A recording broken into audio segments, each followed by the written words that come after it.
Assalamu alaikum, good evening, welcome back to my channel once again. This video is about Dow Jones, Nasdaq, S&P, gold, euro and GBPUSD.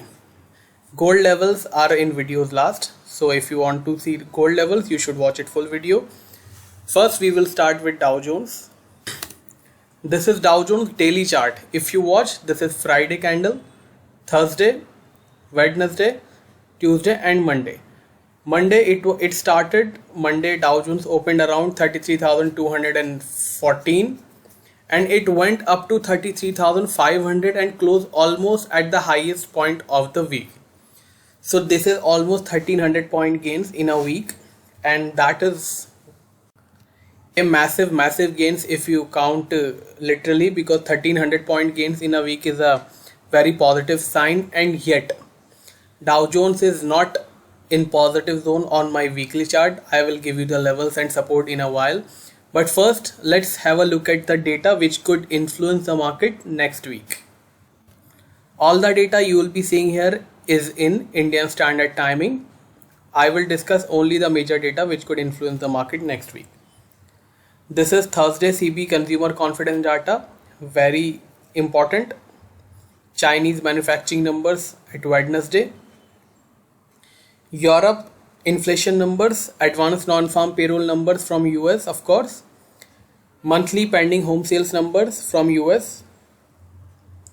Thursday we will have unemployment claims, German manufacturing numbers, and of course OPEC meetings will also be starting.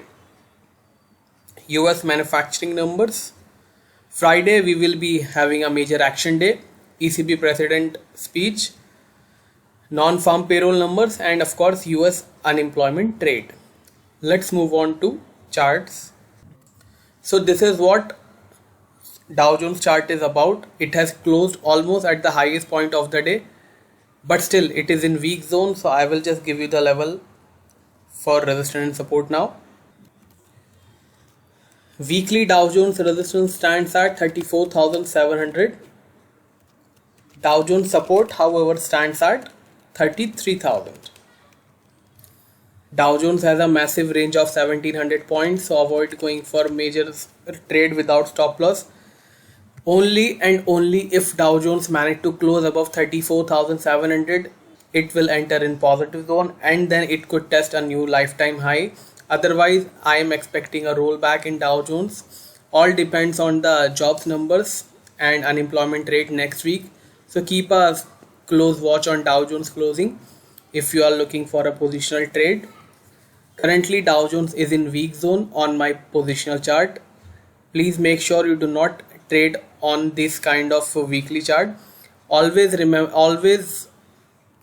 check out intraday level first before initiating the trade. Intraday levels you will be finding on this channel just before US opening. So make sure you subscribe this channel and click the bell icon for regular update if you are new on this channel. Let's move on to Nasdaq.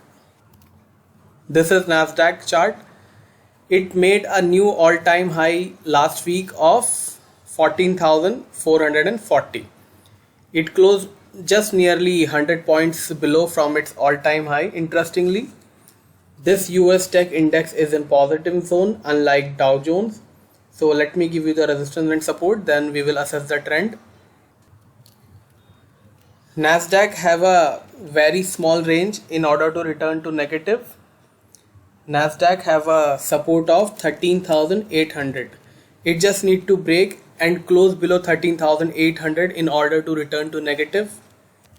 Nasdaq resistance, however, stands at 14,520. Currently Nasdaq is in positive zone, so avoid going for sell, but make sure you do not hold any long position if Nasdaq break and close below 13,800.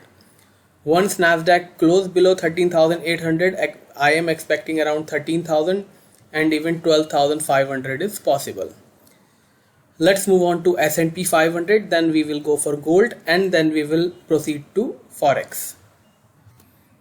This is S&P 500 chart. It also made a new lifetime high of 4289 and closed almost near the all-time high. In fact, if you count in absolute terms, It is the all-time high closing in S&P 500, and as expected, S&P 500 is in positive zone. So let me give you the resistance and let me give you the support as well. SPX, or I should say S&P 500 support stands at 4150, and that is a very far away for now. Resistance however stands at 4320. Currently S&P is in positive zone, so avoid going for sell. But if S&P break below this candle and manage to, of course, if close below this level, then expecting S&P to test around 4100 and even 4000 is possible. So make sure you do not hold any position in long if S&P break and close below 4150. Let's move on to gold, then we will proceed to forex.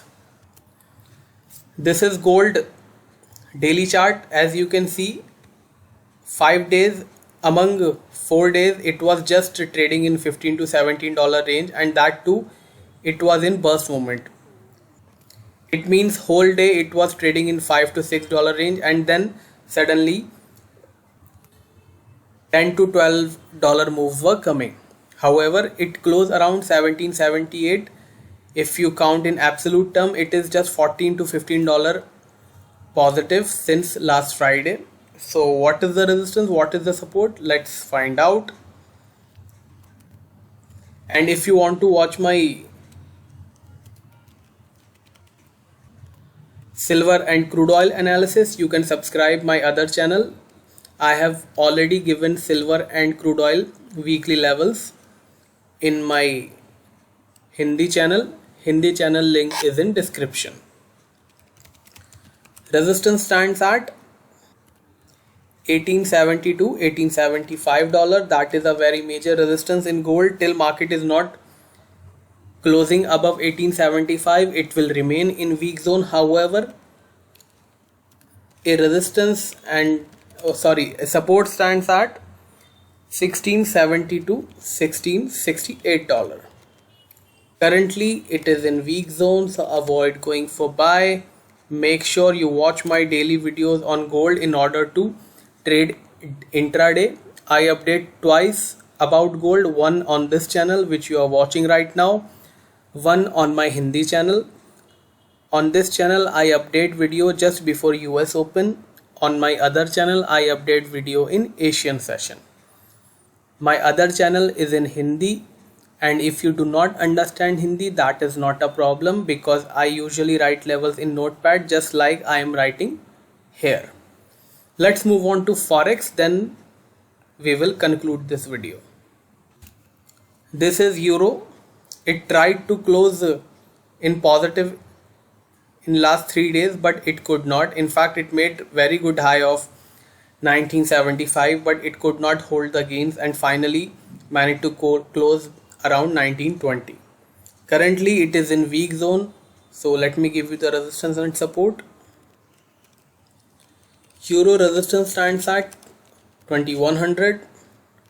Euro support however stands at 1820. Currently euro is in weak zone, so avoid going for buy. If you want to avail my paid buy and sell signal, you can send me a message on WhatsApp. I have given my number in description. Let's move on to GBPUSD. Here we have pound dollar, the third most tradable currency pair in the world. It finally closed below 3900, and that is a very bearish pattern on the chart. So let me give you the resistance and support, and of course you have heard me right. It is in weak zone, as I have mentioned, a bearish pattern. For regular market updates, you can consider following me on Twitter and on my Telegram channel. All links are in description. Resistance in stands at pound dollar 41.90. Support however stands at 37.50. Currently it is in weak zone, so avoid going for buy. And if you have enjoyed this video for whatever reason, do not forget to press the like button. If you have any feedback or any query, do let me know in comment section. For paid signals, you can WhatsApp me on my WhatsApp number is in description. I will see you next week. Till then, take care. Bye bye.